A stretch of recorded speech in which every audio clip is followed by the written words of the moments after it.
গুৱাহাটী আৰক্ষী আয়ুক্তৰ নতুন ভৱন মুকলি কেন্দ্ৰীয় গৃহমন্ত্ৰী অমিত শ্বাহৰ।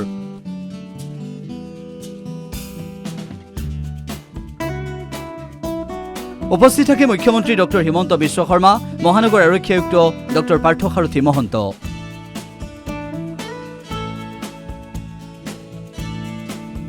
কেন্দ্ৰীয় গৃহমন্ত্ৰী অমিত শ্বাহৰ অসম ভ্ৰমণ এইবাৰ বিশেষ। বটদ্ৰৱা প্ৰকল্প উদ্বোধন কৰিলে কেন্দ্ৰীয় গৃহমন্ত্ৰীগৰাকীয়ে।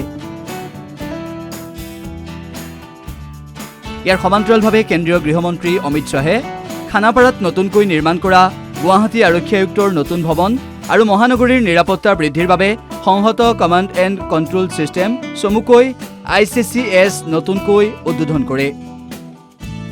ইয়াৰ জৰিয়তে মহানগৰীত নিৰাপত্তা আৰু জৰুৰীকালীন সঁহাৰি ব্যৱস্থাক শক্তিশালী কৰিবলৈ ব্যৱস্থা গ্ৰহণ কৰা হৈছে। এই ব্যৱস্থাই গুৱাহাটী মহানগৰীত 2000ৰো অধিক CCTV নিৰীক্ষণ কৰিব। আনহাতে এই কাৰ্যালয়তে কেন্দ্ৰীয় গৃহমন্ত্ৰীগৰাকীয়ে ভাৰতীয় ন্যায় ব্যৱস্থাৰ 3খন সংহিতাৰ ওপৰত সম্পন্ন হোৱা এক আলোচনা চক্ৰতো ভাগ লয়।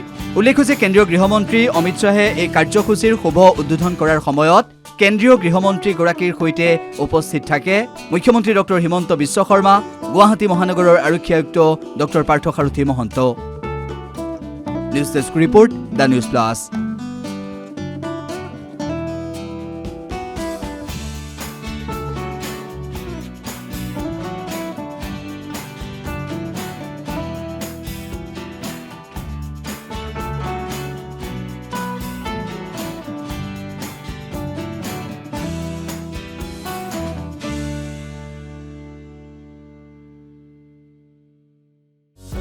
যিকোনো খবৰৰ বাবে যোগাযোগ কৰক আমাৰ এই নম্বৰত 9181 307 221।